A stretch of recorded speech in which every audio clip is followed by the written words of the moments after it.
আসসালামু আলাইকুম। Delicious recipes by Promi page থেকে সবাইকে রমাদান মুবারক। দেখতে দেখতে আবারও চলে আসলো পবিত্র মাহে রমজান। আর এই রমজান মাসে আমাদের গৃহিণীদের ব্যস্ততা খুব বেশি বেড়ে যায়, কারণ কম সময়ে বিভিন্ন রকম ইফতার তৈরি করতে হয়, আর সেহরির রান্নাবান্নার টেনশনও তো আছে। যেহেতু তারাবির নামাজ, কোরআন খতম, তাহাজ্জুদ সহ ইবাদত একটু বেশি থাকে, সেহেতু ইবাদতে যেন কোনো কমতি না হয়, তাই আমি চেষ্টা করি আগে থেকে রমজানের কিছুটা কাজ এগিয়ে রাখা। সারাদিন রোজা রেখে ইফতার তৈরি করতে খুব একটা বেশি যেন কষ্ট না হয়, তাই যতটা সম্ভব কাজগুলো এগিয়ে রাখতে চেষ্টা করি। আর যারা একা হাতে সব কাজ সামলান, তাদের তো আগে থেকে কাজগুলো গুছিয়ে রাখা উচিত। আজকে আমি কিভাবে রমজানের অগ্রিম প্রস্তুতি নিয়েছি সেটা আপনাদের সাথে শেয়ার করব। আশা করছি অনেক নতুন নতুন গৃহিণীদের কাজে আসবে।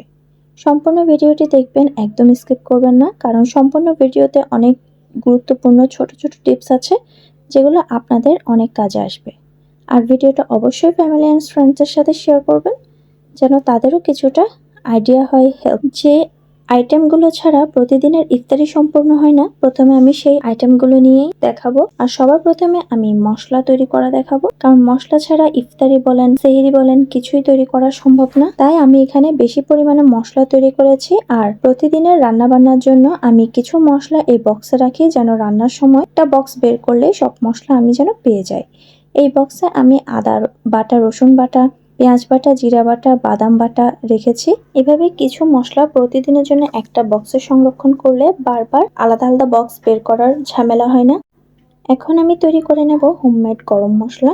আর এই একটা মশলা দিয়ে তৈরি করা যাবে ছোলা, রান্না করা যাবে, বিভিন্ন কাবাব আইটেম তৈরি করা যাবে, মাংস জাতীয় যে রান্নাগুলো আছে সেগুলোতেও ব্যবহার করা যাবে, আর টেস্টও খুব বেশি ভালো হয়। আর এই মশলা তৈরির জন্য আমি 250 গ্রাম নিয়েছি গোটা ধনে, 100 গ্রাম নিয়েছি চিকন জিরা, 30 গ্রাম নিয়েছি মিষ্টি জিরা এবং 20 থেকে 25টা নিয়েছি এলাচি, 3-4টা তেজপাতা আমি ছিঁড়ে দিয়েছি, 1 ইঞ্চি পরিমাণ দারচিনি দিয়েছি 15টা, 10টা লং দিয়েছি।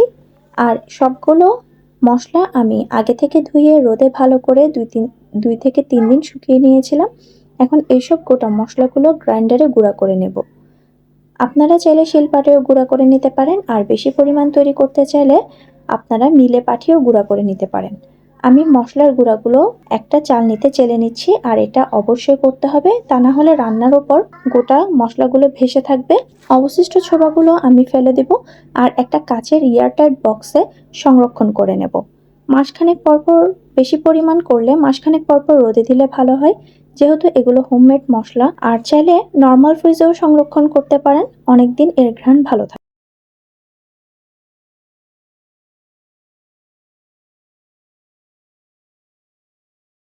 রমজানের 3 নম্বর প্রিপারেশনে নিলাম ছোলা বুট, যেটা ছাড়া রমজানের ইফতার চিন্তাও করা যায় না। আর প্রতিদিন এই ছোলা বুট সিদ্ধ করা অনেক ঝামেলা, সময় সাপেক্ষ ব্যাপার। তাই আমি 4 থেকে 5 দিনের ছোলা এভাবে সেদ্ধ করে ফ্রোজেন করে রাখি, এতে সময়ও এবং পরিশ্রম অনেকটা বেঁচে যায়। দেখতে পাচ্ছেন আমি সেদ্ধ আলুকে ছোট ছোট পিস করে সেদ্ধ ছোলা বুটের সাথে জিপলক ব্যাগে সংরক্ষণ করছি। এখন এটা রেডি টু কুক হয়ে গেছে, জাস্ট ফ্রিজ থেকে বের করব আর রান্না করব। খুব ইজি হয়ে গেল না ব্যাপারটা? এখন আমি পেঁয়াজের ডালটা রেডি করে নেব, যেটা রমজানের ইফতারের আগে তৈরি করা খুব কষ্ট। তাই আমি 5 থেকে 6 দিনের পেঁয়াজের ডাল রেডি করে রাখি। পেঁয়াজের জন্য আমি বুটের ডাল এবং খেসারির ডাল ব্যবহার করেছি, এতে পেঁয়াজও অনেক মজা হয়। 4-5 ঘন্টা ডালগুলো ধুয়ে তারপর আমি ভিজিয়ে রেখেছিলাম। 4-5 ঘন্টা পর ভালো করে পানি ঝরিয়ে নিয়েছি, কোনো রকম পানি থাকা যাবে না, সেদিকে লক্ষ্য রাখতে হবে। এরপর ডালগুলো আমি গ্রাইন্ডারে ব্লেন্ড করে নিয়েছি। একদম মিহি করে ব্লেন্ড করা যাবে না, কিছুটা গোটা গোটা রাখতে হবে, তাহলে পেঁয়াজও একদম ক্রিস্পি হবে। আমি পেঁয়াজের ডাল বাটা ডিপ ফ্রিজে রাখি না, এতে পেঁয়াজও ভালো হয়। নর্মাল ফ্রিজে রেখে সংরক্ষণ করি, আর প্রতিদিন যতটুকু দরকার হয় সেই পরিমাণ বাটিতে নিয়ে বাকি উপকরণ মাখিয়ে পেঁয়াজও তৈরি করে নিই, এতে অনেকক্ষণ পেঁয়াজও ক্রিস্পি থাকে। আর সময় থাকলে, আর আমি বলবো সময় থাকলে প্রতিদিনের ডাল প্রতিদিন ব্লেন্ডার করে খাবেন, এতে পেঁয়াজও টেস্ট ভালো পাবেন, অনেকক্ষণ ক্রিস্পি থাকবে। আর পেঁয়াজও তৈরি করার রেসিপিটা আমার ডিসক্রিপশন বক্সে লিংক থাকবে, দেখে নেবেন। আমি ডিটেলসে রেসিপিটা শেয়ার করলাম না, কারণ ভিডিও অনেক লং হয়ে যাচ্ছে। আর হ্যাঁ, অবশ্যই পেঁয়াজতে চালের গুঁড়া ব্যবহার করবেন, তাহলে 1 ঘন্টা পর পেঁয়াজও একদম এরকম আমি আপনাদেরকে হয়তোবা আওয়াজটা শোনাতে পারছি না, আমি 1 ঘন্টা পর্যন্ত এরকম পেঁয়াজগুলো রেখে দিয়েছিলাম এবং 1 ঘন্টা পর ট্রাই করে দেখছিলাম পেঁয়াজগুলো ক্রিস্পি আছে কিনা। আলহামদুলিল্লাহ অনেক বেশি ক্রিস্পি ছিল, যেটা দেখেই বুঝতে পারছেন। আমি অনেকভাবেই পেঁয়াজুটা ট্রাই করেছি, কিন্তু এই রেসিপিটা একটা নো ফেল রেসিপি, যেটা আপনাদের সাথে শেয়ার করলাম। আর এখন তৈরি করে নেব ইফতারির মোস্ট ইম্পর্টেন্ট একটা আইটেম, সেটা হচ্ছে বেগুনি চপ। এগুলো আমি একই ব্যাটার দিয়ে তৈরি করি, আর এই ব্যাটারের যে ড্রাই ইনগ্রেডিয়েন্টস গুলো আছে সেগুলো রেডি করে রাখি। আর এখানে আমি নিয়েছি 3 কাপ বেসন, 1.5 কাপ নিয়েছি ময়দা, হাফ চা চামচ দিয়ে দিলাম লবণ, 2 চা চামচ দিয়ে দিচ্ছি লাল মরিচের গুঁড়া, সামান্য পরিমাণ ফুড কালার যদি আপনারা চান তাহলে দিতে পারেন, আর দিয়ে দিলাম হাফ চা চামচ সোডা। সবগুলো উপকরণ আমি মিশিয়ে একটা চালনি দিয়ে চেলে নিচ্ছি। একটা জিনিস আমার ভিডিও স্কিপ হয়ে গেছে, সেটা হচ্ছে আমি এখানে 2 চা চামচ দিয়েছিলাম চালের গুঁড়া। চালের গুঁড়া দিলে অনেকক্ষণ পর্যন্ত ক্রিসপিনেসটা থাকে, ঠান্ডা হয়ে যাওয়ার পর নেতিয়ে যায় না।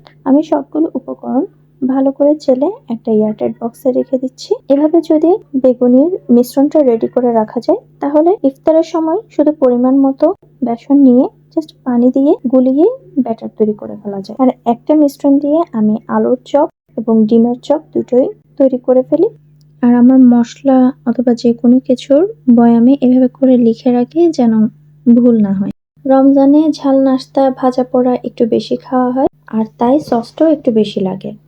সস ছাড়া এসব খেতে ভালো লাগে না, আর তাই রমজানের জন্য আমি হোমমেড টমেটো সস তৈরি করে রেখেছি, যেটা রেসিপি আপনারা ডেলিশিয়াস রেসিপিস বাই প্রমির ইউটিউব চ্যানেল এবং ফেসবুক পেজ দুটোতেই পেয়ে যাবেন। আপনাদের সুবিধার জন্য আমি প্রতিটা রেসিপির লিঙ্ক ডেসক্রিপশন বক্সে দিয়ে দেব। এই রমজানের আগে যেহেতু টমেটো একটু সস্তা ছিল, তাই আমি টমেটোর সিজনে বেশি করে সস বানিয়ে রেখেছি এবং ফ্রিজে সংরক্ষণ করে রেখেছি। আর এই সসটার টেস্ট একদম কেনা সসের মতো ছিল, তাই রেসিপিটা অবশ্যই দেখে ট্রাই করবেন। চিকেন ফ্রাই তৈরি করার জন্য আমি দিয়ে দেব 1 টেবিল চামচ আদা এবং রসুন বাটা, 1 চা চামচ দিয়ে দেব জিরা বাটা, 1 চা চামচ কাঁচামরিচ বাটা, 1 চা চামচ ধনে গুঁড়া, 1 চা চামচ দিয়ে দেব প্যাকেটের চিকেন ফ্রাই মশলা, 1 চা চামচ ঘরে তৈরি করা হোমমেড গরম মশলা, হাফ চা চামচ দিয়ে দেব সাদা গোলমরিচের গুঁড়া, সয়া সস দিয়ে দেব 1 চা চামচ, লাল মরিচের গুঁড়া দিয়ে দেব হাফ চা চামচ, পরিমাণ মতো দিয়ে দেব লবণ, 1 টেবিল চামচ দিয়ে দেব টমেটো সস। দিয়ে ভালো করে সবগুলো মশলা আমি ভালো করে মিশিয়ে নেব এবং চিকেনের পিসগুলো মশলার মধ্যে দিয়ে আবারও ভালো করে মেখে নেব। ভালো করে মাখা হয়ে গেলে আমি এখানে দিয়ে দেব একটা ডিম, আর সাথে দিয়ে দেব 2 চা চামচ কর্নফ্লাওয়ার। কর্নফ্লাওয়ারটা ভেতরে চিকেনের ভেতর জুসি রাখতে সাহায্য করে। 2 চা চামচ দিয়ে দেব ময়দা, দিয়ে ভালো করে মেখে কোট করে নেব। এভাবে ম্যারিনেট করে 1 ঘন্টা রেস্টে রেখে দেব এবং 1 ঘন্টা পর এয়ারটাইট বক্সে চিকেন ফ্রাইগুলো রেখে ডিপ ফ্রিজে সংরক্ষণ করে রাখব। ইফতারের আধা ঘন্টা আগে ফ্রিজ থেকে বের করে রাখতে হবে, তারপর তেলে ফ্রাই করে নিলেই তৈরি হয়ে যাবে চিকেন ফ্রাই। এখন তৈরি করে দেখাবো কিভাবে সাসলিক তৈরি করছি। আর এর জন্য আমি নিয়ে নেব চিকেনের বুকের মাংস ছোট ছোট কিউব করে নিয়ে আমি এখানে দিয়ে দেব 1 চা চামচ আদা এবং রসুন বাটা, 1 চা চামচ ধনে গুঁড়া, হাফ চা চামচ হোমমেড গরম মশলা গুঁড়া, 1 চা চামচ দিয়ে দেবো রেডিমিক্স কাবাব মশলা, 1 চা চামচ লাল মরিচের গুঁড়া, 1 চা চামচ দিয়ে দেবো সয়া সস, হাফ চা চামচ সাদা গোলমরিচের গুঁড়া, 1 চা চামচ কর্নফ্লাওয়ার এবং হাফ চা চামচ লবণ দিয়ে ভালো করে মাখিয়ে 1 টেবিল চামচ টমেটো সস দিয়ে দেবো গাজর এবং পেঁয়াজ ক্যাপসিকাম দিয়ে আবারও ভালো করে সবগুলো মাখিয়ে নেব। মশলার মধ্যে এসব মাখালে ক্যাপসিকাম, পেঁয়াজ এবং গাজরেও কিন্তু মশলাগুলো লেগে যাবে। এখন সাসলিকের স্টিকগুলো আমি 10 মিনিট পানিতে ভিজিয়ে রেখেছিলাম।